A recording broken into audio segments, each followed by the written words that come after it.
दोस्तों GST act के अंतर्गत नया सर्कुलर जारी किया गया है जिसके द्वारा के बताया गया है कि टैक्स पेयर को करेक्ट जीएसटी या 3B की रिटर्न फाइल करनी होगी। इसका कारण ये है कि जीएसटी एक्ट में प्रोविज़न दी गई है कि सेंटर और स्टेट के बीच में फंड्स की सेटलमेंट किस प्रकार होगी, यानी कि आईजीएसटी की सेटलमेंट और एसजीएसटी की सेटलमेंट सेंटर और स्टेट के बीच में करेक्ट सेटलमेंट हो पाए। इसके लिए ज़रूरी है कि टैक्स पेयर सही से अपनी जीएसटी की रिटर्न फाइल करें। यदि टैक्स पेयर अपनी इंपोर्ट सप्लाई पे या फिर इंटर स्टेट इनवर्ट सप्लाई पे input tax credit correctly disclose करेगा जीएसटी या 3B में, तो ही ये फंड की ट्रांसफ़र सही से हो पाती है। क्योंकि यदि इनकरेक्ट डिस्क्लोजर किया जाएगा तो उस केस में स्टेट को कम फंड ट्रांसफ़र होता है, यानी कि सेटल होता है। स्टेट्स को फंड ट्रांसफ़र और अपॉर्चमेंट इस बेस पे होता है कि टैक्स पेयर ने जीएसटी पोर्टल पे जीएसटी या 3B की रिटर्न क्या करेक्टली फाइल की है। बहुत से ऐसे केस सामने आए हैं जहाँ पे कि टैक्स पेयर जीएसटी या 3B की रिटर्न करेक्टली फाइल नहीं कर रहे हैं, यानी कि जो उनका इनएलिजिबल इनपुट टैक्स क्रेडिट आ रहा है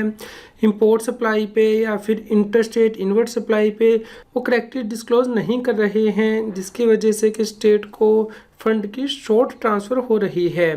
इसलिए टैक्स पेयर को जीएसटी या 3B करेक्टली फाइल करनी होगी और उसमें आईटीसी करेक्टली डिस्क्लोज करना होगा। जीएसटी या 3B में टेबल 4 में जो इनपुट टैक्स क्रेडिट है वो ऑटोमेटिकली आ जाता है, जिससे कि टैक्स पेयर एडिट कर सकते हैं। दोस्तों यदि आप जीएसटी या 3B देखते तो उसके टेबल 4 में एलिजिबल आईटीसी आ जाता है 4A के अंतर्गत, और 4B के अंतर्गत आपको आईटीसी रिवर्स करना होता है as per rule 42 and 43 and others. इसी प्रकार टेबल 4D के अंतर्गत आपको इन एलिजिबल आईटीसी रिवर्स करना होता है as per section 17 sub section 5 and others.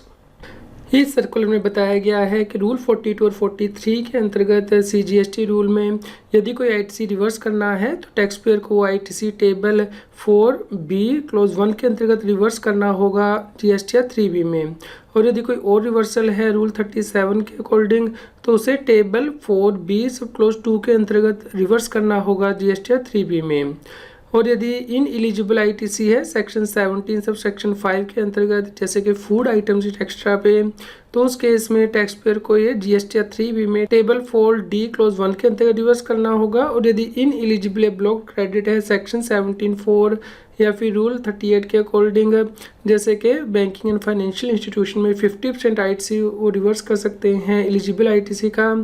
तो उस केस में ये उन्हें टेबल 4D सब क्लोज 2 के अंतर्गत रिवर्स करना होगा। इसी प्रकार यदि प्रीवियस पीरियड में आपने कोई रॉन्ग आईटीसी ले लिया था तो उसे भी आपको इसके अंतर्गत ही रिवर्स करना होगा, यानी कि टेबल 4D सब क्लोज 2 के अंतर्गत। इसलिए जिन टैक्स पेयर ने इन एलिजिबल आईटीसी रिपोर्ट नहीं किया है फुल्ली या फिर पार्टली जीएसटी या 3B में, वो ये रिपोर्ट कर सकते हैं फाइनेंशियल ईयर 21-22 के लिए जब वो जीएसटी की एनुअल रिटर्न फाइल करेंगे, यानी कि जीएसटी या 9 में।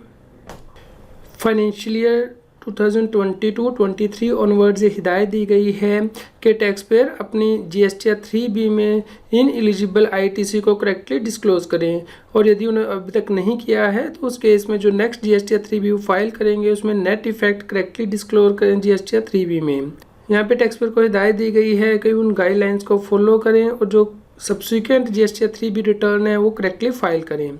दोस्तों आप इस सर्कुलर को डाउनलोड कर सकते हैं, इसका लिंक इस न्यूज़ की वीडियो डिस्क्रिप्शन में भी दिया गया है। इस प्रकार ये सर्कुलर इंपॉर्टेंट हो जाता है जो व्यक्ति in eligible input tax credit को करेक्टली डिस्क्लोज नहीं कर रहे हैं जीएसटी या 3B में, वो जीएसटी या 9 में जो है वो करेक्शन कर लें फाइनेंशियल ईयर 21-22 के लिए, और उसके बाद यानी कि फाइनेंशियल ईयर 22-23 ऑनवर्ड्स वो करेक्ट अपनी जीएसटी या 3B फाइल करें। उम्मीद करते हैं आपके लिए यह न्यूज़ यूज़फुल रही होगी। कृपया लाइक कीजिए, शेयर कीजिए ताकि सभी लोगों तक ये जानकारी पहुंच पाए और वो जीएसटी की कॉम्प्लायंस कर पाएँ। रेगुलर जीएसटी और टैक्स अपडेट के लिए इस चैनल को सब्सक्राइब करें।